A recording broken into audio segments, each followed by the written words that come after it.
നമസ്കാരം. അരികിൽ എന്നും എന്ന ഈ ഗ്ലോബൽ മലയാളി പ്ലാറ്റ്ഫോമിന്റെ പുതിയൊരു വീഡിയോയിലേക്ക് നിങ്ങൾക്ക് എല്ലാവർക്കും സ്വാഗതം. എന്താണ് അരികിൽ എന്നും ചെയ്യുന്നത്? നമുക്കറിയാം, ജോലി ആവശ്യത്തിനും പഠന ആവശ്യത്തിനും ഒക്കെയായി നമ്മൾ മലയാളികൾ ലോകം മുഴുവൻ ഇങ്ങനെ വ്യാപിച്ചു കിടക്കുകയാണ്. അത്തരം മലയാളി കമ്മ്യൂണിറ്റിയിൽ നിന്നും വലിയ വിജയങ്ങൾ നേടിയ വ്യക്തിത്വങ്ങളെ നിങ്ങളുടെ മുന്നിലേക്ക്, അതായത് ലോകത്തിന്റെ മുമ്പിലേക്ക് എത്തിക്കുക എന്നതാണ് ഈ ഗ്ലോബൽ മലയാളി പ്ലാറ്റ്ഫോം കൊണ്ട് ഉദ്ദേശിക്കുന്നത്. അതുവഴി എല്ലാവർക്കും മോട്ടിവേഷൻ ആകുന്ന, എല്ലാവരെയും പല രീതിയിൽ ഇൻസ്പയർ ചെയ്യുന്ന പല പല കഥകൾ നിങ്ങളിലേക്ക് എത്തുകയാണ്. അത്തരം ഒരു കഥയാണ് ഇന്ന് ന്യൂസിലൻഡിൽ നിന്നും ഞാൻ നിങ്ങളുടെ മുന്നിലേക്ക് എത്തിക്കുന്നത്. അപ്പൊ കാണാം. രാജി റോബിൻ 1985 ജൂൺ 2 കൊല്ലം ജില്ലയിലെ ആയൂരിൽ സാമുവൽ വർഗീസിന്റെയും സാറാമ്മ വർഗീസിന്റെയും മൂത്ത മകളായി ജനനം. നന്നേ ചെറുപ്പത്തിൽ തന്നെ ദൈവിക കാര്യങ്ങളിലും ചാരിറ്റി പ്രവർത്തനങ്ങളിലും സജീവമായിരുന്ന രാജി സാമൂഹിക സേവനത്തിനുള്ള ഒരവസരവും പാഴാക്കിയിരുന്നില്ല. 10ാം തരവും +2വും ഹൈ ഡിസ്റ്റിങ്ഷനോടെ വിജയിച്ച രാജി കർണാടകയിലെ തുംകൂരിലുള്ള അരുണ കോളേജ് ഓഫ് നഴ്സിംഗിൽ നിന്നും കോളേജ് ടോപ്പറായി നഴ്സിംഗ് ബിരുദം നേടി. 2011 തിരുവല്ലയിലെ റോബിൻ ജോസഫിനെ വിവാഹം ചെയ്ത രാജി 2014 ന്യൂസിലൻഡിലേക്ക് കുടിയേറി. രാജി റോബിൻ ദമ്പതികൾക്ക് 3 മക്കൾ: ഡിയോൺ, ഡെബ്ര ആൻഡ് ഡാനിയേല. യുകോൾ ഇൻസ്റ്റിറ്റ്യൂട്ടിൽ നിന്നും അഡാപ്റ്റേഷൻ പ്രോഗ്രാം പൂർത്തിയാക്കിയ രാജി അരോഹ അൾട്ടിമേറ്റ് കെയറിൽ രജിസ്റ്റേർഡ് നഴ്സായി 6 വർഷത്തോളം ജോലി ചെയ്ത് 2020 അവിടെ തന്നെ ക്ലിനിക്കൽ മാനേജറായി ചുമതലയേറ്റു. മാസി യൂണിവേഴ്സിറ്റിയിൽ നിന്നും പോസ്റ്റ് ഗ്രാജുവേഷൻ ഡിപ്ലോമ സ്വന്തമാക്കിയ രാജി ഇപ്പോൾ മാസ്റ്റേഴ്സ് നേടാനുള്ള യാത്രയിലാണ്. ന്യൂസിലൻഡിലും തന്റെ ചാരിറ്റി പ്രവർത്തനങ്ങൾ തുടർന്നു വന്ന രാജി 2024 ജസ്റ്റിസ് ഓഫ് പീസ് പാത്വേയിൽ എൻറോൾ ചെയ്തു. 2025 ഒക്ടോബർ 7 എല്ലാ കടമ്പകളും കടന്ന് ജസ്റ്റിസ് ഓഫ് പീസ് ആയി സത്യപ്രതിജ്ഞ ചെയ്ത രാജി ഈ അപൂർവ നേട്ടം സ്വന്തമാക്കുന്ന അത്യപൂർവം മലയാളികളിൽ ഒരാളായി. ന്യൂസിലൻഡിലെ ഭരണ, നയതന്ത്ര, നിയമ സംവിധാനങ്ങളിൽ സുപ്രധാന പങ്കുവഹിക്കുന്ന ഒരു പദവിയാണ് ജസ്റ്റിസ് ഓഫ് പീസ്. ന്യൂസിലൻഡിലെ പാംസ് നോർത്തിൽ താമസിക്കുന്ന ഈ സമുന്നതമായ പദവി സ്വന്തമാക്കിയ ലോകമലയാളികൾക്ക് അഭിമാനമായ രാജി റോബിന്റെ ജീവിതകഥ കേൾക്കാം ഈ വീഡിയോയിലൂടെ. ഹായ്. സാധാരണ ഒരു കുഴപ്പമില്ലാത്ത ജോലിയൊക്കെ കിട്ടിക്കഴിഞ്ഞാൽ നമ്മൾ എന്താ ചെയ്യുക? നമ്മൾ അതിലങ്ങ് സ്റ്റിക്ക് ഓൺ ചെയ്യും. അവിടുന്ന് ഒരു പ്രൊമോഷൻ ട്രൈ ചെയ്യാനോ അല്ലെങ്കിൽ ഒരു ഫർദർ ആയിട്ട് എന്തെങ്കിലും പഠിക്കാനോ ഒക്കെ ചെയ്യാൻ നമുക്ക് ഇച്ചിരി മടിയാണ്. പക്ഷെ അങ്ങനെയല്ല. നിങ്ങളുടെ ആഗ്രഹങ്ങൾക്കും സ്വപ്നങ്ങൾക്കും ഒരിക്കലും ഒരു പ്രായപരിധിയോ അല്ലെങ്കിൽ വേറെ എന്തെങ്കിലും ലിമിറ്റേഷൻസോ ഒന്നുമില്ല. നിങ്ങളുടെ സ്വപ്നങ്ങളിലേക്ക് എന്നും വർക്ക് ചെയ്തുകൊണ്ടിരിക്കണം എന്ന് ജീവിതം കൊണ്ട് തെളിയിച്ച ഒരാളെയാണ് നമ്മൾ ഇന്ന് വിശദമായി പരിചയപ്പെടാൻ പോകുന്നത്. സ്വാഗതം ചെയ്യാം രാജി. നമസ്കാരം രാജി, സ്വാഗതം. അപ്പോ ആദ്യമേ ലോകമെമ്പാടുമുള്ള മലയാളി കമ്മ്യൂണിറ്റിയെ റെപ്രസെന്റ് ചെയ്ത്, പ്രത്യേകിച്ച് നഴ്സിംഗ് കമ്മ്യൂണിറ്റിയെ റെപ്രസെന്റ് ചെയ്ത് വലിയ അഭിനന്ദനങ്ങൾ. ഒട്ടും എളുപ്പമായിരുന്നിരിക്കില്ല ഈ യാത്ര എന്നറിയാം, അല്ലെ? എന്നാലും ആ ഒരു നിമിഷം ഉണ്ടല്ലോ, നമ്മൾ വിജയിച്ചു എന്നറിയുന്ന ഒരു നിമിഷം, എന്താണ് ആദ്യം മനസ്സിൽ വന്നത്? ഇതൊരു പ്രോസസ് ആയിരുന്നു, സ്റ്റെപ്പ് ബൈ സ്റ്റെപ്പ് ആയിട്ടുള്ള പ്രോസസ് ആയിരുന്നു. അങ്ങനെ പ്രത്യേകിച്ച് എന്താ മനസ്സിൽ വന്നതെന്ന് പറഞ്ഞാല്, നമ്മളിവിടെ മണിക്കൂറുകൾ ഡോളറിലാണല്ലോ കണക്കാക്കുന്നത്. അന്നേരം ഞാനായിരിക്കുന്ന കമ്മ്യൂണിറ്റിക്ക് വേണ്ടിയിട്ട് എന്തെങ്കിലുമൊക്കെ ചെയ്യുക എന്നുള്ളത് വളരെ സന്തോഷകരമായ ഒരു കാര്യം. അതാ ആദ്യം ചിന്തിച്ചത്. ഒരു നമ്മളിപ്പോ ഒരു സ്വപ്നത്തിലേക്ക് എത്തുമ്പോ, അല്ലെങ്കിൽ നമ്മളൊരു ആഗ്രഹത്തിലേക്ക് എത്തുമ്പോ, നമുക്ക് ഏതെങ്കിലും ഒരു പോയിന്റിൽ നമുക്ക് എവിടെയെങ്കിലും ഒരു ജീവിതത്തിൽ ആ ഒരു സ്വപ്നം മൊട്ടിടുന്ന ഒരു നിമിഷം ഉണ്ടാവുമല്ലോ. എവിടുന്ന് തുടങ്ങി? അത് തുടങ്ങാന് പറയുവാണെങ്കിൽ ഞാൻ വോളണ്ടിയർ സെൻട്രൽ എന്ന് പറഞ്ഞിട്ട് ഒരു ഓർഗനൈസേഷന്റെ ഒരു വർക്ക്ഷോപ്പ് അറ്റൻഡ് ചെയ്തായിരുന്നു. എംപ്ലോയീസിന് വേണ്ടിയിട്ടുള്ളതായിരുന്നു. അതിന് അവിടെ ചെന്നപ്പം അവിടെ അവര് വോളണ്ടിയേഴ്സിനെ സപ്ലൈ ചെയ്യുന്ന ഒരു ഓർഗനൈസേഷനാ. അവര് പറഞ്ഞത് കേട്ടപ്പോ ഞാൻ അതിശയിച്ചു പോയി. അവരുടെ അണ്ടറിൽ അവരുടെ അടുത്ത് ഒത്തിരി വോളണ്ടിയേഴ്സ് രജിസ്റ്റർ ചെയ്തിട്ടുണ്ട്. അതായത് റിട്ടയർഡ് ഡോക്ടേഴ്സ്, നഴ്സസ്, അങ്ങനെ ഭയങ്കര റെപ്യൂട്ടഡ് ആയിട്ടുള്ള ജോലിക്കാരൊക്കെ അവരുടെ അടുത്ത് രജിസ്റ്റർ ചെയ്തിട്ടുണ്ടെന്ന് പറഞ്ഞു. അപ്പൊ ഞാൻ ചിന്തിച്ചു, വൈ നോട്ട്, എനിക്ക് എന്തുകൊണ്ട് ആയിക്കൂടാ, ഞാൻ റിട്ടയർ ചെയ്യുന്നവരെ വെയിറ്റ് ചെയ്യണ്ടല്ലോ. അങ്ങനെ നോക്കിയപ്പോ ഞാൻ അന്നേരം തന്നെ ഓൾറെഡി വോളണ്ടിയർ വർക്ക് ചെയ്യുന്നുണ്ട്. ഓൾറെഡി ഞാൻ ചെയ്യുന്നുണ്ട്. അപ്പം ആ ഒരു ഇത് എനിക്ക് ഭയങ്കര ഒരു ഇൻസ്പയറിംഗ് ആയിരുന്നു ആ വർക്ക്ഷോപ്പിന് പോയത്. രാജി, നമ്മൾ ഗൂഗിൾ ചെയ്താൽ നമുക്ക് ഇതിന്റെ പ്രോസസ് ഒക്കെ നമുക്ക് മനസ്സിലാക്കാൻ പറ്റും. എന്നാലും എങ്ങനെയാണ് രാജീന്റെ ഒരു എക്സ്പീരിയൻസ് എങ്ങനെയായിരുന്നു? ആ ഒരു പ്രോസസ് എങ്ങനെയാണ് തുടങ്ങിയത്? എവിടുന്ന് തുടങ്ങി? ഇതിന്റെ ബേസിക് എന്ന് പറഞ്ഞാല് നമ്മൾ അറ്റ്ലീസ്റ്റ് ഒരു 2 ഇടത്ത് വോളണ്ടിയർ വർക്ക് ചെയ്യണം. അത് അന്നേരം അവിടെ നിന്നുള്ള സപ്പോർട്ടിംഗ് ലെറ്റേഴ്സ് ആണ് ഇതിന്റെ മെയിൻ. പിന്നെ അതിന്റെ റിക്വയർമെന്റ്സ് എന്ന് പറയുമ്പം ന്യൂസിലൻഡ് റെസിഡന്റ് അല്ലെങ്കിൽ സിറ്റിസൺ ആയിരിക്കണം, കമ്പ്യൂട്ടർ സ്കിൽസ് വേണം, കമ്മ്യൂണിക്കേഷൻ സ്കിൽസ് വേണം, ഇതൊക്കെയാണ് ഇതിന്റെ ബേസിക്സ്. ഓക്കെ. പ്രോസസ്സിംഗ് സ്റ്റാർട്ട് ചെയ്യുന്നത് നമ്മള് MP ഓഫീസിൽ ചെന്നാൽ അവിടുന്ന് അവര് നോമിനേഷൻ ഫോമിന്റെ ഒരു പാക്കേജ് നമുക്ക് തരും. അത് ഫില്ല് ചെയ്തിട്ട് പിന്നെ ഈ സപ്പോർട്ടിംഗ് ലെറ്റേഴ്സും നമ്മുടെ എവിഡൻസ് സിറ്റിസൺഷിപ്പിന്റെയോ അല്ലെങ്കിൽ അങ്ങനെയുള്ള ഡോക്യുമെന്റ്സും കൂടെ അവിടെ കൊടുത്തു കഴിഞ്ഞാൽ MP ആണ് ഡിസൈഡ് ചെയ്യുന്നത് നമ്മളെ ഫെർദർ എൻഡോസ് ചെയ്യണോ വേണ്ടായോ എന്നുള്ളത്. അതെ അതെ. അപ്പൊ നമ്മൾ ആദ്യം MPസിനെ കൺവിൻസ് ചെയ്യാന്നുള്ളതാണ്. നമ്മളെ കൺവിൻസ് ചെയ്യാനൊന്നുമില്ല, എംപിയുടെ ഓഫീസിൽ കൊണ്ട് കൊടുക്കുക. അന്നേരം MP നമ്മുടെ ഡോക്യുമെന്റ്സ് എല്ലാം ചെക്ക് ചെയ്യും. എന്നിട്ട് പുള്ളിക്കാരൻ അത് സപ്പോർട്ട് ഓക്കെ ആണ്. ഒത്തിരി ക്രൈറ്റീരിയ ഇതിനുണ്ടെന്ന് എനിക്ക് തോന്നുന്നു. ഒരു ഏരിയയിൽ എത്ര JPs അവൈലബിൾ ഉണ്ട് അങ്ങനെയൊക്കെ അവർ ചെക്ക് ചെയ്യും. എന്നിട്ട് അവർ ഓക്കെ ആണെന്നുണ്ടെങ്കിൽ നമ്മൾ ഫെർദർ ഇന്റർവ്യൂവിന് വിളിക്കും. പിന്നെ MP-യും ജസ്റ്റിസ് ഓഫ് പീസിന്റെ അസോസിയേഷന്റെ ഒരു മെമ്പറും കൂടെ ആയിരിക്കും നമ്മളെ ഇന്റർവ്യൂ ചെയ്യുന്നത്. അപ്പൊ അങ്ങനെയാണ് നമ്മൾ ഈ പ്രോസസ്സിലേക്ക് എൻ്റർ ചെയ്യുന്നത്. അവിടുന്ന് അങ്ങോട്ട് എങ്ങനെയാണ്? അവിടുന്ന് നമുക്ക് MP മിനിസ്ട്രി ഓഫ് ജസ്റ്റിസിലോട്ട് നമ്മളെ എൻഡോസ് ചെയ്യും. അവിടുന്ന് അവര് നമ്മളെ കോൺടാക്ട് ചെയ്തിട്ട് വീണ്ടും ഒരു ഇന്റർവ്യൂ അറേഞ്ച് ചെയ്യും. എന്നെ ഇന്റർവ്യൂ ചെയ്തത് നമ്മുടെ പാമസ്റ്റൺ നോർത്തിലെ ഡിസ്ട്രിക്ട് കോർട്ട് മാനേജറും JP അസോസിയേഷന്റെ പ്രസിഡന്റും കൂടെ ആയിരുന്നു. ഓൺലൈൻ ഇന്റർവ്യൂ ആയിരുന്നു. അബൌട്ട് 1 hour ഉണ്ടായിരുന്നു. നല്ലൊരു എക്സ്പീരിയൻസ് ആയിരുന്നു. അവരോടൊക്കെ സംസാരിക്കാൻ പറ്റിയതും ഒക്കെ നല്ലതായിരുന്നു. അത് കഴിഞ്ഞിട്ടാണ് അവര് വീണ്ടും ഡോക്യുമെന്റ്സ് എല്ലാം ഇതെല്ലാം ചെക്ക് ചെയ്ത് അവർ ഓക്കെ ആണെന്നുണ്ടെങ്കിൽ നമുക്ക് പ്രൊവിഷണൽ അപ്പോയിന്റ്മെന്റ് തരും. പ്രൊവിഷണൽ അപ്പോയിന്റ്മെന്റ് കിട്ടിക്കഴിഞ്ഞിട്ട് നമ്മൾ കുറച്ചേറെ ട്രെയിനിങ് അണ്ടർടേക്ക് ചെയ്യണം. ഇതിന് വേണ്ടിയിട്ട് ഓൺലൈൻ ആൻഡ് ഓഫ്ലൈൻ ആയിട്ട് കുറച്ച് ട്രെയിനിങ് സെഷൻസ് ഉണ്ടായിരുന്നു. അത് കഴിഞ്ഞിട്ട് ഒരു എക്സാം ഉണ്ട്. അല്ലല്ല, ട്രെയിനിങ് എല്ലാം കഴിഞ്ഞിട്ട് നമുക്ക് ഓൺലൈനാ എപ്പം വേണേലും ആക്സസ് ചെയ്ത് ചെയ്യാൻ പറ്റുന്ന രീതിയിൽ ഒരു എക്സാം ഉണ്ട്. അതിന് 90% മാർക്ക് വേണം പാസ്സാകാൻ. അപ്പൊ ഒട്ടും എളുപ്പമല്ല. അല്ല ഇല്ല, നമ്മൾ സാധാരണ നമുക്ക് എല്ലാവർക്കും ഉള്ള ഒരു മടിയാണ്, അയ്യോ ഇത് വളരെ ടഫാണല്ലോ. അപ്പൊ നമ്മൾ സാധാരണ നമ്മൾ പുറകോട്ട് വലിക്കുന്ന കാരണങ്ങൾ ഇതൊക്കെയാണ്. പക്ഷെ എങ്ങനെ ഈ ഒരു ധൈര്യം എങ്ങനെ വന്നു? കാരണം അത് നമ്മൾ പറയുമ്പോൾ നമ്മൾ പുതിയൊരു കൺട്രിയിൽ വന്നിട്ട് അവിടുത്തെ സിസ്റ്റത്തിലേക്കാണ് എൻട്രി ചെയ്യാൻ പോകുന്നത്. അപ്പൊ അത് അത്ര എളുപ്പമല്ല, നമ്മൾ യൂസ്ഡ് ആയിട്ടുള്ള കാര്യങ്ങളല്ല അല്ലെ, നമ്മൾ ഒരു റിസ്ക് തന്നെയാണ് എടുക്കുന്നത്. അത് പ്രത്യേകിച്ച് എന്റെ ഫീൽഡും അല്ല. അതാണ്. പക്ഷെ ഒരു ഈ മെയിനായിട്ടും ഇതിന് ബേസ് ആയിട്ടുള്ള ഒരു കാര്യം എന്ന് പറഞ്ഞാൽ എന്റെ ജോലിയില് കരിയർ ഫോഴ്സ് എന്ന് പറഞ്ഞിട്ട് നമ്മുടെ കെയർ ഗിവേഴ്സിന് ഒരു കോഴ്സ് ഉണ്ട്. ആ കോഴ്സിൽ ആദ്യമൊക്കെ അവർ അപ്ലൈ ചെയ്യണമെന്നുണ്ടെങ്കിൽ നമ്മൾ പുതിയ സ്റ്റാഫിനെ എടുത്തു കഴിഞ്ഞിട്ട് അവർ അപ്ലൈ ചെയ്യണമെന്നുണ്ടെങ്കിൽ ജസ്റ്റ് മാനേജർ സൈൻ ചെയ്ത് കൊടുത്താൽ മതിയായിരുന്നു. പിന്നെ അവർ അതിന്റെ ആപ്ലിക്കേഷന്റെ ഫോർമാറ്റ് മാറ്റിയിട്ട് JP അറ്റസ്റ്റ് ചെയ്യണം ആപ്ലിക്കേഷൻ. അങ്ങനെ ആക്കി. അപ്പോഴത്തേക്ക് ഒത്തിരി സ്റ്റാഫിന് അതൊരു ബുദ്ധിമുട്ടായി. ആൾക്കാർ എൻറോൾമെന്റിന്റെ ആ ഒരു എണ്ണം കുറഞ്ഞു. അന്നേരം ഞങ്ങളുടെ ഇടയിൽ തന്നെ ഒരു ടോക്ക് വന്നു, മാനേജേഴ്സ് ആരെങ്കിലും ആയിക്കഴിഞ്ഞാല് JP ആയി കഴിഞ്ഞാൽ അവർക്കും കുറച്ച് എളുപ്പമായിരിക്കും. അതാണ് ഞാൻ ഇതിലോട്ട് ചെയ്യാൻ കാര്യം. അല്ലേ, കൊള്ളാം. ഓക്കെ രാജി, ഏതൊക്കെ രീതിയിലാണ് പ്രിപ്പറേഷൻസ് ഉണ്ടായത്? ഇപ്പൊ പറഞ്ഞതുപോലെ ഇന്റർവ്യൂസ് ഉണ്ട്, നമുക്കൊരു ഓൺലൈൻ ടെസ്റ്റ് ഉണ്ട്. അപ്പൊ നമ്മൾ പഠിക്കുകയും വേണം, അതേസമയം നമ്മൾ ഒരു സ്ട്രെസ് ഹാൻഡിൽ ചെയ്യാനുള്ള ഒരു പ്രിപ്പറേഷൻസ് കൂടെ ആവശ്യമുണ്ട് അല്ലെ? ഏതൊക്കെ രീതിയിലാണ് പ്രിപ്പയർ ചെയ്തത്? പിന്നെ പ്രത്യേകിച്ച് ഞാൻ അങ്ങനെ അധികമായിട്ടൊന്നും പ്രിപ്പയർ ചെയ്തില്ല. അതൊരു ഇങ്ങനെ വൺ ഇയർ ആയിരുന്നു പ്രോസസ്സിങ്. അപ്പം ടൈം ബീയിങ്ങിൽ ഇങ്ങനെ അത് ഇവഞ്ച്വലി ഇങ്ങനെ നടക്കുന്ന ഒരു പ്രോസസ് ആയിരുന്നു. ബാക്കി ജോലിയുടെ ഒപ്പവും ഞാൻ പഠിക്കുന്നുണ്ട്, അതിനൊപ്പം ഒക്കെ ഇതും ഒരു എന്തുവാ പറയുന്നത്, ഒരു ഇതായിട്ട് അങ്ങ് ഈസി ഫ്ലോയിൽ അങ്ങ് പോയി. ഓരോ സ്റ്റെപ്പ് ബൈ സ്റ്റെപ്പ് ആയിട്ട് എടുത്തു അല്ലെ? ഒരുപാട് കോംപ്ലിക്കേറ്റഡ് ആക്കാണ്ട് ഓരോ സ്റ്റെപ്പ് ബൈ സ്റ്റെപ്പ് ആയിട്ട് കംപ്ലീറ്റ് ചെയ്ത് പോയി. അപ്പൊ മൾട്ടി ടാസ്കിങ് പൊതുവെ ഇഷ്ടമാണോ? തീർച്ചയായിട്ടും ഇഷ്ടമാണ്. അതാണ്. ഓക്കെ, അപ്പൊ നമ്മള് ഈ സ്ട്രെസ് ഹാൻഡിൽ ചെയ്യാന്നുള്ളത് കൂടെ ഒരു വലിയൊരു ഫാക്ടറാണ്. ഇപ്പൊ പറഞ്ഞതുപോലെ 1 year ഇന്റർവ്യൂ, നമ്മള് ചെറിയ ആൾക്കാരുടെ അടുത്തല്ല നമ്മൾ ഇന്റർവ്യൂവിന് പോകുന്നത്. അപ്പൊ നമുക്ക് പൊതുവേ നമുക്ക് പ്രത്യേകിച്ച് മലയാളീസിന്റെ ഇടയിൽ നമുക്കൊരു ഇൻഹിബിഷൻസ് ഉണ്ട് അല്ലെ? അതൊക്കെ എങ്ങനെ മറികടന്നു?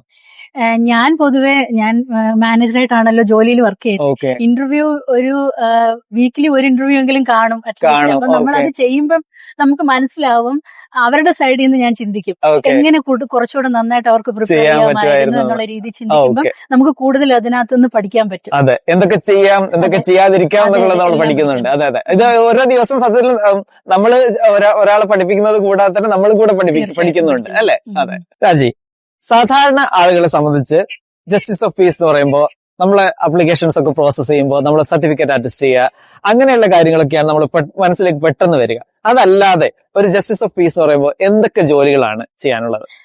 സർട്ടിഫിക്കറ്റ്സ് അറ്റസ്റ്റ് ചെയ്യുന്നത് കൂടാതെ നമ്മള് സിഗ്നേച്ചേഴ്സ് വിറ്റ്നസ് ചെയ്യുക, പിന്നെ സ്റ്റാറ്റ്യൂട്ടറി ഡിക്ലറേഷൻസും അഫർമേഷൻസും എടുക്കാം. നമുക്ക് ഓത്ത്സ് അഡ്മിനിസ്റ്റർ ചെയ്യാൻ പറ്റും, പിന്നെ മാരേജ് ഡിസൊല്യൂഷൻ ചെയ്യാൻ പറ്റും. പിന്നെ മെയിൻ ആയിട്ട് ഇപ്പം എന്റെ ആ ട്രെയിനിങ്ങിൽ നിന്ന് എനിക്ക് മനസ്സിലാക്കാൻ പറ്റിയത് ഫസ്റ്റ് ഹോം ബയേഴ്സിന് കിവി സേവറിന്റെ ഒരു ഫോം ഫില്ല് ചെയ്യുന്നത് JP ആണ് ചെയ്യണം. അന്നേരം ഒത്തിരി ഇപ്പം ആൾക്കാർ ചെയ്യുന്നത് അതാണെന്നാണ് എനിക്ക് മനസ്സിലായത്. ഇതുവരെ തുടങ്ങിയില്ല. നമ്മൾ ചെയ്യുമ്പോഴാണല്ലോ എന്തൊക്കെയാണ് വരുന്നത് നമുക്ക് മനസ്സിലാവുന്നത്. അതെ, ശരിയാണ്. രാജി, നമ്മളെ മലയാളി കമ്മ്യൂണിറ്റിയിൽ നിന്നും ഇങ്ങനെ ഒരാൾ ജസ്റ്റിസ് ഓഫ് പീസ് പൊസിഷനിലേക്ക് സെലക്ട് ചെയ്യപ്പെട്ടു എന്നറിഞ്ഞപ്പോ കുറച്ച് പേര് എന്റെ അടുത്തും ചോദിച്ചിട്ടുണ്ട്, എനിക്കും ഈ ക്വസ്റ്റ്യൻ മനസ്സിൽ വന്നിട്ടുണ്ട്. നമ്മള് നോക്കുമ്പോ അറിയാം ഇതൊരു അൺപെയ്ഡ് ജോബാണ്, ഒരു വളണ്ടറി സർവീസ് ആണ്. അപ്പോ നമ്മള് ഫിനാൻഷ്യലി ആലോചിക്കുമ്പോൾ ഇതിന് ഒരു പ്രോഫിറ്റബിൾ ആണോ എന്ന ഒരു ക്വസ്റ്റ്യൻ ഉണ്ട്. അത് എങ്ങനെയാണ് എടുക്കുന്നത്? അതല്ലാതെ ഇപ്പൊ നമ്മൾ ഏതെങ്കിലും ഒരു ജോലി ചെയ്യുമ്പോൾ നിങ്ങൾക്കത് ഒരു പെയ്ഡ് ആണോ, അല്ലെങ്കിൽ ഫിനാൻഷ്യലി നമുക്ക് എന്തെങ്കിലും നേട്ടങ്ങൾ ഉണ്ടാകുന്നുണ്ടോ? ഇല്ല, തീർച്ചയായും ഇല്ല.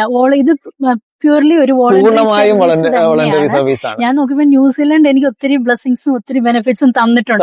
എന്റെ ജോബ് ഇവിടെ, ലൈഫ് ഇവിടെ സെറ്റിൽ ആയി, കാര്യങ്ങളെല്ലാം ഉണ്ട്. അപ്പൊ തിരിച്ച് കമ്മ്യൂണിറ്റിക്ക് വേണ്ടി എന്തെങ്കിലും ഒന്ന് ചെയ്യണമെന്ന് ആഗ്രഹമുണ്ട്. പിന്നെ ഞാനൊരു ക്രിസ്ത്യൻ ബിലീവറാ. ഞങ്ങൾക്കൊരു യൂത്ത് മിനിസ്ട്രി ഉണ്ട്. അതിന്റെ മോട്ടോ എന്ന് പറയുന്നത് സേവ് ടു സെർവ് എന്നാ. അന്നേരം ചെറുതിലേ ഞാനിത് കേട്ട് വന്ന ഒരാളാണ്, ആക്റ്റീവായിട്ട് ഞാൻ ഇൻവോൾവ് ചെയ്യുന്ന ഒരാളായിരുന്നു. അന്നേരം ആ ഒരു നമുക്ക് നമ്മളായിരിക്കും കമ്മ്യൂണിറ്റിക്ക് വേണ്ടിയിട്ട് എന്തെങ്കിലും ഒന്ന് ചെയ്യുക എന്നുള്ളതാണ് മെയിനായിട്ടും ഞാൻ ഉദ്ദേശിച്ചത്. പിന്നെ നോക്കുവാണെങ്കിൽ അഡീഷണൽ ട്രെയിനിങ് എടുത്താൽ നമുക്ക് കോർട്ടിലെ ജുഡീഷ്യറി കാര്യങ്ങളൊക്കെ ചെയ്യാൻ പറ്റും. അത് പെയ്ഡാണ്. അത്ര ബ്യൂട്ടിഫുൾ ആയിട്ടുള്ള മെസ്സേജ് ആണ് അല്ലെ. ഫിനാൻഷ്യലി പ്രോഫിറ്റബിൾ ആയിട്ടുള്ള കുറെ ജോബ്സ് നമുക്ക് ഇവിടെ ഉണ്ട്. പക്ഷെ എന്നാലും ഒരു വളണ്ടറി സർവീസ് സെലക്ട് ചെയ്യുന്നു, നമ്മുടെ സൊസൈറ്റിക്ക് വേണ്ടി നമുക്ക് എന്തെങ്കിലും തിരിച്ചു ചെയ്യാൻ, നമ്മള് ചെറിയൊരു കുഞ്ഞു ജീവിതങ്ങളാണ് അല്ലെ, ആ ഒരു ജീവിതത്തില് നമ്മുടെ സൊസൈറ്റിക്ക് വേണ്ടി എന്തെങ്കിലുമൊക്കെ ചെയ്യാന്നുള്ളത്, ആ ലെവലിലൊക്കെ ചിന്തിക്കുക എന്ന് പറയുന്നത് വലിയ കാര്യമാണ്. നേരത്തെ നമ്മൾ പറഞ്ഞതുപോലെ നമ്മൾ പുതിയൊരു കൺട്രിയിലാണ്, അവിടുത്തെ അഡ്മിനിസ്ട്രേറ്റീവ് സിസ്റ്റത്തിലേക്കാണ് നമ്മൾ പോകുന്നത്. അപ്പൊ എന്തൊക്കെ ചാലഞ്ചസ് ഇതുവരെ ഫേസ് ചെയ്തിട്ടുണ്ട്, എന്തൊക്കെ എക്സ്പെക്ട് ചെയ്യുന്നുണ്ട്? ഞാൻ ആക്ച്വലി നേരത്തെ പറഞ്ഞ പോലെ ഇത് ചെയ്ത് സർവീസ് ചെയ്ത് തുടങ്ങിയില്ല. തുടങ്ങിയെങ്കിൽ നമുക്ക് ഓരോ എക്സ്പീരിയൻസ് എങ്ങനെ ആയിരിക്കും എന്ന് പറയാൻ പറ്റത്തുള്ളൂ. ഞാൻ ഫുൾ ടൈം ജോലി ചെയ്യുന്നുണ്ട്, പിന്നെ ഫാമിലി ഉണ്ട്, ചർച്ചിൽ കമ്മിറ്റ്മെന്റ്സ് ഉണ്ട്, പിന്നെ സ്റ്റഡീസ് ചെയ്യുന്നുണ്ട്. ഇതിന്റെ എല്ലാം കൂടെ ഇതിന് വേണ്ടിയിട്ട് സമയം കണ്ടെത്തുക എന്നുള്ളത് ഒരു ചലഞ്ച് തന്നെയാണ്. പക്ഷെ ആ ഒരു കമ്മിറ്റ്മെന്റ് ഞാനൊരു പോസിറ്റീവായിട്ട് എടുത്തു തന്നെയാണ് ഞാൻ ഇതിനു വേണ്ടി ഇറങ്ങി തിരിച്ചത്. അത് തീർച്ചയായിട്ടും കണ്ടെത്താൻ പറ്റുമെന്ന് എനിക്ക് വിശ്വാസം. ഇതൊക്കെ ഒരു മനസ്സാണ് അല്ലെ. നമുക്ക് ആഗ്രഹമുള്ള കാര്യങ്ങൾക്ക് നമ്മൾ എങ്ങനെയായാലും ഈ 24 hours ഉള്ളിൽ നമ്മൾ എങ്ങനെയെങ്കിലും സമയം കിട്ടും. ശരിയാണ്. പിന്നെ വേറൊരു ചലഞ്ച് എന്ന് പറഞ്ഞാൽ നമ്മൾ ഏത് തരത്തിലുള്ള ആൾക്കാരെയൊക്കെ ഡീൽ ചെയ്യുന്നത് നമുക്ക് എക്സ്പെക്ട് ചെയ്യാൻ പറ്റത്തില്ല. അത് ചിലപ്പം ഒരു ചലഞ്ച് ആയിട്ട് വരാം. അതെ. ഒരു ക്വസ്റ്റ്യൻ ചോദിക്കുന്നത് കൊണ്ട് ബുദ്ധിമുട്ടാവില്ല എന്ന് വിചാരിക്കുന്നു. നമ്മളെല്ലാവരും മൈഗ്രൻസ് ആണ്. നമ്മളൊരു പുതിയൊരു കൺട്രിയിലാണ് നമ്മള് പ്രാക്ടീസ് ചെയ്ത് വന്നതോ അല്ലെ നമ്മൾ കണ്ടിട്ടുള്ള കാര്യങ്ങളോ അല്ല നമ്മളിപ്പോ ഇവിടുന്ന് എക്സ്പീരിയൻസ് ചെയ്തുകൊണ്ടിരിക്കുന്നത്. അപ്പൊ ആ രീതിയിൽ ഒരു മൈഗ്രന്റ് എന്ന രീതിയിൽ എന്തൊക്കെ ചാലഞ്ചസ് നമുക്ക് പ്രതീക്ഷിക്കാം? മൈഗ്രന്റ് എന്നുള്ള രീതിയിൽ അത്ര എനിക്ക് ബുദ്ധിമുട്ടായിട്ട് അധികം ഫേസ് ചെയ്തിട്ടില്ല. ഒരു എക്സാമ്പിൾ ഞാൻ പറയുവാണെങ്കിൽ, ഞാൻ ഈ കഴിഞ്ഞ മാസം മറ്റേ JPയുടെ അസോസിയേഷന്റെ ആനുവൽ മീറ്റിന് പോയിട്ടുണ്ടായിരുന്നു. അതിൽ അവിടെ ഒത്തിരി ആൾക്കാരുണ്ടായിരുന്നു. മിക്കവാറും എല്ലാവരും റിട്ടയർഡ് ആയിട്ടുള്ളവരായിരുന്നു. ഒരു ലേഡി പറയുകയും ചെയ്തു, നീ മാത്രമേ ഉള്ളൂ ഈ കൂട്ടത്തിലെന്ന്. അന്നേരം അവരുടെ ഇടയിൽ അവർ ഭയങ്കര സപ്പോർട്ടീവ് ആയിരുന്നു. ഞാൻ പ്രതീക്ഷിച്ചതിനെക്കാട്ടിയൊക്കെ ഭയങ്കര നമ്മളെ കെയറിങ്ങും സപ്പോർട്ടീവ് ഒക്കെ ആയിരുന്നു. ഒരു എക്സാമ്പിൾ പറയുകയാണെങ്കിൽ, നമ്മളിപ്പോ എന്തെങ്കിലും ഒരു ഇനിഷ്യേറ്റീവോ ഒരു പ്രോജക്റ്റോ എന്തെങ്കിലും തുടങ്ങിയാൽ തന്നെയും ഈ കമ്മ്യൂണിറ്റിയിലെ ഡിഫറെന്റ് ഏരിയയിലുമായിട്ടുള്ള ആൾക്കാരുമായിട്ടുള്ള നമ്മുടെ ആ ഒരു പരിചയം നമുക്കൊരു പക്ഷേ വളരെ ഗുണം ചെയ്തിട്ടുള്ളതായിരിക്കും. പൊതുവെ നമ്മൾ ന്യൂസിലൻഡിനെ കുറിച്ച് പറയുമ്പോൾ ഇവിടുത്തെ ആളുകള് നമ്മൾ എല്ലാ കൾച്ചറിനെയും ഒരുപോലെ അക്സെപ്റ്റ് ചെയ്യുന്ന ആളുകളാണ് അല്ലെ. അപ്പൊ എനിക്കിപ്പോഴും ഓർമ്മയുണ്ട്, നമ്മൾ തുടക്കകാലത്തിലൊക്കെ നമ്മളെ ഏറ്റവും സപ്പോർട്ട് ചെയ്തിട്ടുള്ളത് ഇവിടെയുള്ള ആളുകൾ തന്നെയാണ് അല്ലെ. നമ്മളെ കൾച്ചറൽ ഡിഫറൻസും നമ്മുടെ ലാംഗ്വേജ് പ്രശ്നങ്ങളൊക്കെ അവരാണ് നമ്മളെ അല്ലെ സപ്പോർട്ട് ചെയ്ത് നമ്മൾ ശരിയാക്കിക്കൊണ്ടിരുന്നത്. പൊതുവെ ഒരു ആക്സെപ്റ്റൻസ് കൂടുതലുള്ള ആളുകളാണ് അല്ലെ. രാജി, ഒരു റെസ്റ്റോറന്റിന്റെ മാനേജറായിട്ട് വർക്ക് ചെയ്യുന്നുണ്ട്. ഇപ്പൊ ജസ്റ്റിസ് ഓഫ് പീസ് നമ്മൾ ആ പൊസിഷൻ ഏറ്റെടുത്ത് കഴിഞ്ഞു. ഇത് എങ്ങനെയാണ് ഇത് മാനേജ് ചെയ്യാൻ പോകുന്നത്? അതിന്റെ കൂടെ തന്നെ നേരത്തെ പറഞ്ഞ പോലെ ഫാമിലി റെസ്പോൺസിബിലിറ്റീസ് ഉണ്ട്. അപ്പൊ ഇത്രയും കാര്യങ്ങൾ എങ്ങനെയാണ് മാനേജ് ചെയ്യാൻ പോകുന്നത്? നമ്മൾ നഴ്സിംഗില് ഇമ്പോർട്ടന്റ് ആയിട്ട് പഠിക്കുന്ന ഒരു കാര്യമാണല്ലോ ടൈം മാനേജ്മെന്റ്. അത് ജസ്റ്റ് പ്രാക്ടീസ് ചെയ്യുക. അതെ. എങ്ങനെയായിരുന്നു നമ്മളെ ഈ കാര്യങ്ങളൊക്കെ മാനേജ് ചെയ്യണമെങ്കിൽ നമ്മളെ കുടുംബത്തിന്റെ സപ്പോർട്ട്, നമ്മളെ ഫ്രണ്ട്സിന്റെ സപ്പോർട്ട്, നമുക്കൊരു സപ്പോർട്ട് സിസ്റ്റം ഉണ്ടാവുമല്ലോ. ആ ഒരു സപ്പോർട്ട് സിസ്റ്റത്തിന്റെ എങ്ങനെ ഉണ്ടായിരുന്നു ഒരു സ്റ്റാൻഡ്? സപ്പോർട്ട് സിസ്റ്റത്തെ കുറിച്ച് പറയുവാണെങ്കിൽ എന്റെ ഹസ്ബൻഡാണ് എന്റെ ഏറ്റവും വലിയ മോട്ടിവേറ്റർ. വീട്ടിലെ കാര്യങ്ങൾക്കൊക്കെ ആണേലും എനിക്ക് ഭയങ്കരമായിട്ടുള്ള സപ്പോർട്ടാണ് അച്ചാച്ചൻ ചെയ്യുന്നത്. അതുകൊണ്ട് എനിക്ക് ഒന്നും ഒരു ബേർഡനായിട്ട് തോന്നാറില്ല. പിന്നെ നമ്മൾ എന്തെങ്കിലും ഒരു ഇച്ചിരി ഡൗൺ ആകുമ്പോഴോ എന്തെങ്കിലും ഇച്ചിരി ഒന്ന് കോൺഫിഡൻസ് ലൂസ് ആകുമ്പോഴോ പിന്നെ പുള്ളിക്കാരന്റെ ഒരു മോട്ടിവേഷൻ കേട്ട് കഴിഞ്ഞു കഴിഞ്ഞാൽ പിന്നെ നമുക്ക് എന്തും ചെയ്യാനുള്ള ഒരു കോൺഫിഡൻസ് കിട്ടും. അത് എനിക്ക് വലിയൊരു എനർജിയാണ് തന്നിട്ടുള്ളത്. നമ്മളെ കുട്ടികളുടെ ഭാഗത്ത് നിന്ന് എങ്ങനെയായിരുന്നു അവരുടെ ഒരു സപ്പോർട്ട്? കാരണം അവര് ചെറിയ പ്രായമാണ് അല്ലെ, ഇതൊന്നും മനസ്സിലാവാനുള്ള ഒരു പ്രായം ആയിട്ട് വരുന്നേ ഉള്ളൂ. അപ്പൊ എങ്ങനെയായിരുന്നു അവരെ പറഞ്ഞ് മനസ്സിലാക്കുകയും അവരെ ഭാഗത്തുനിന്ന് ഒരു സപ്പോർട്ട് കിട്ടുകയും ചെയ്തത് എങ്ങനെയായിരുന്നു? ഞാൻ ഇങ്ങനെയുള്ള കാര്യങ്ങളെല്ലാം അവരുമായിട്ട് ഷെയർ ചെയ്യും. കാരണം അവരിതെല്ലാം കണ്ടും കേട്ടുമാണ് വളരേണ്ടത്. അവർക്ക് ഇതെല്ലാം ഒരു ഇൻസ്പിറേഷൻ ആകണം. അന്നേരം ഇതെല്ലാം സ്റ്റെപ്പ് ബൈ സ്റ്റെപ്പ് ആയിട്ട് പറയാൻ പറ്റുന്ന കാര്യങ്ങളെല്ലാം ഞാൻ അവരോട് ഷെയർ ചെയ്യും. അവര് വീട്ടിലെ ജോലി കാര്യങ്ങളിലൊക്കെ ആണെങ്കിലും എന്നെ നന്നായിട്ട് ഹെൽപ്പ് ചെയ്യും. ഭയങ്കര ഇമോഷണൽ സപ്പോർട്ട് അവരെനിക്ക് തരുന്നത്. പ്രാർത്ഥിക്കാൻ നേരത്തൊക്കെ അതുപോലെ പ്രാർത്ഥിക്കും. പിന്നെ അതൊക്കെ കേൾക്കുമ്പോൾ നമ്മളങ്ങ് ഭയങ്കര പ്രൈഡ് ആകും. ചെറിയ മനസ്സാണെങ്കിൽ അവര് നമ്മള് വളർന്നു വന്ന പോലെയല്ല ഇവിടുത്തെ കുട്ടികളല്ല. ഇവിടെ വളർന്നു വരുന്ന കുട്ടികൾക്ക് പൊതുവെ എനിക്ക് തോന്നുന്നത് കുറച്ചുകൂടെ വളരെ ഓപ്പൺ അവര് കമ്മ്യൂണിക്കേഷൻ ആണ്. അവര് കുറെ കാര്യങ്ങളൊക്കെ പെട്ടെന്ന് മനസ്സിലാക്കുന്നത് നമുക്ക് തോന്നിയിട്ടുണ്ട് അല്ലെ. നമ്മളിപ്പോ ന്യൂസിലൻഡിൽ വളർന്നു വരുന്ന ആളുകൾക്ക് ജസ്റ്റിസ് ഓഫ് പീസ് എന്നൊക്കെ പറയുമ്പോൾ കുറെ കാര്യങ്ങളൊക്കെ മനസ്സിലാവും അല്ലെ. പക്ഷെ നാട്ടിലുള്ളവർക്ക് അത് അത്ര അറിയണമെന്നില്ല. അപ്പൊ അവരെങ്ങനെയാണ് ഇത് പറഞ്ഞ് മനസ്സിലാക്കിയത്? അവരെ സപ്പോർട്ട് എങ്ങനെയായിരുന്നു? ഫാമിലിയിൽ നിന്ന് നല്ല സപ്പോർട്ടായിരുന്നു. പിന്നെ എന്റെ പേരൻസ് എനിക്ക് വേണ്ടി ഒത്തിരി കഷ്ടപ്പെട്ടിട്ടുണ്ട്. അവരുടെ പ്രാർത്ഥന ഒന്നുകൊണ്ട് മാത്രമാണ് ഞാനിന്ന് ഇവിടെ നിൽക്കുന്നത്. മമ്മി സ്ഥിരമായിട്ട് എപ്പോഴും പ്രാർത്ഥിക്കുന്ന ഒരു വ്യക്തി. അന്നേരം മമ്മി നന്നായിട്ട് എന്ത് പറഞ്ഞാലും അതിന് വേണ്ടി പ്രാർത്ഥിക്കാറുണ്ട്. അന്നേരം എല്ലാ കാര്യങ്ങളും അന്നേരം ഷെയർ ചെയ്യാറുണ്ട്. പിന്നെ അനിയത്തി അവളും ഭയങ്കര എൻകറേജിങ് ആണ്. ഓക്കെ, കണ്ണൊക്കെ നിറഞ്ഞു വരുന്നു. സാരമില്ല. സപ്പോർട്ട് സിസ്റ്റത്തിന്റെ കാര്യം പറയുമ്പോൾ ഞാൻ ഏറ്റവും കൂടുതൽ മിസ് ചെയ്യുന്നത് എന്റെ ഡാഡിയാണ്. എന്റെ ഒരു വളരെ ബിഗ് സോഴ്സ് ഓഫ് എൻകറേജ്മെന്റ് ആയിരുന്നു എന്റെ ഡാഡി. ഡാഡി സ്വർഗത്തിലിരുന്ന് എന്റെ ഓരോ അച്ചീവ്മെന്റ്സും കാണുന്നുണ്ട്.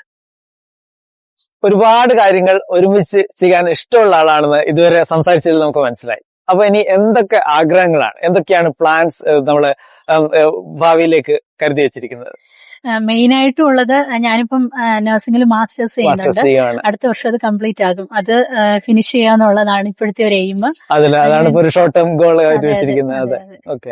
അതിനു വേണ്ടിയിട്ട് ഇപ്പൊ എടുത്തു പറയുകയാണെങ്കിൽ നമ്മുടെ ഗവൺമെന്റ് വളരെ സപ്പോർട്ടീവാ. കാരണം ഫണ്ടിങ് ഒക്കെ തരിക എന്ന് പറഞ്ഞാൽ അതൊരു വലിയൊരു എൻകറേജ്മെന്റ്. അതിനോടൊപ്പം തന്നെ പറയുകയാണെങ്കിൽ എന്റെ എംപ്ലോയറും എനിക്ക് നല്ല സപ്പോർട്ടീവ്, സ്റ്റഡീസിനും എല്ലാം. അതെ, ഇത്രയും കാര്യങ്ങളിലേക്ക് നമ്മളെ കൊണ്ടുപോകണമെങ്കിൽ നമ്മളെ സപ്പോർട്ട് സിസ്റ്റം അത്ര സ്ട്രോങ് ആയിരിക്കണമല്ലോ അല്ലെ. അതെ, ശരിയാണ്. രാജി നേരത്തെ പറഞ്ഞതുപോലെ രാജിയുടെ പുറകെ സ്ട്രോങ് പില്ലേഴ്സ് ആയിട്ട് നിന്ന ഫാമിലിനെയാണ് നമ്മൾ പരിചയപ്പെടാൻ പോകുന്നത്. രാജി, പരിചയപ്പെടുത്തി തരൂ. ഇതെന്റെ ഹസ്ബൻഡ് റോബിൻ, ഇത് മൂത്ത മോൻ ഡിയോൺ, ഇത് ഡെബ്ര, ഡാനിയല. 3 പേരാണ് മക്കൾ. മൂത്തയാളാണ് ഡിയോൺ അല്ലെ. എങ്ങനെ ഉണ്ടായിരുന്നു മോനെ?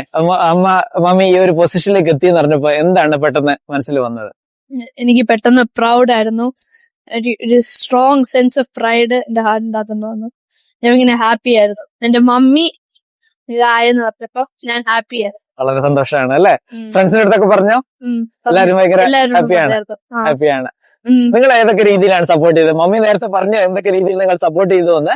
എന്തൊക്കെയായിരുന്നു നിങ്ങൾ ആ ഒരു പ്രോസസ്സിലേക്ക് കൂടെ പോകുമ്പോൾ? കാരണം നിങ്ങളുടെ കൂടെ ഒരു ജേർണി അല്ലെ, നിങ്ങൾ ഒരുമിച്ചുള്ള യാത്രയാണ് അല്ലെ. നമ്മൾ പ്രത്യേകിച്ച് നമ്മളെ ഒരു മൈക്രോ ഫാമിലി ഒക്കെ ആകുമ്പോൾ ഒരുമിച്ചുള്ള യാത്രയാണ്. അപ്പൊ നിങ്ങൾ ഏതൊക്കെ രീതിയിലാണ് മമ്മീനെ സപ്പോർട്ട് ചെയ്തത്? സപ്പോർട്ട് ചെയ്യുമ്പം ഒത്തിരി പ്രാർത്ഥിച്ചു അല്ലെ. ഒത്തിരി പ്രാർത്ഥിച്ചു. അതെ, മമ്മി പറഞ്ഞ വീട്ടിലെ കാര്യങ്ങളൊക്കെ നിങ്ങൾ ഹെൽപ്പ് ചെയ്യുന്നുണ്ടായിരുന്നു എന്നൊക്കെ പറഞ്ഞു. അതൊക്കെ വളരെ നല്ല കാര്യം കേട്ടോ.